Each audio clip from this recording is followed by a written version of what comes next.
తినమ్మా తిను. నేను వేద పాఠాలకు వెళ్ళాలి. ఆలస్యం అయితే మాస్టర్ గారు కొడతారు. తినమ్మా తిను. మా అమ్మవు కదా, తొందరగా రామ్మా. త్వరగా వచ్చి తినకపోతే నేను ఇవాళంతా భోజనం చేయను. తినమ్మా చల్లారకుండా తిను. ఇవాళ సామవేదం చెప్తారు. ఆలస్యం అవుతుంది. తినమ్మా చల్లారకుండా తిను. తొందరగా తినమ్మా. బాగుందా?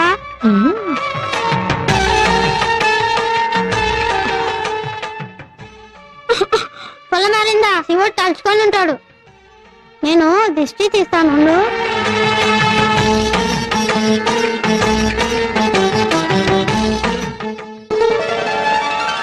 ఆలస్యం అయిపోతుంది. అవతల ప్రసాదం తీసుకెళ్ళాలి. ప్రసాదం ఏంట్రా? దుర్గమ్మ తినేసింది. విగ్రహం ప్రసాదం తింటమేంట్రా? నిజంగానే అడిగించింది. నువ్వు తినేసి అమ్మవారి మీదకి నెట్టేస్తున్నావా? ఏంటమ్మా అలా నవ్వుతూ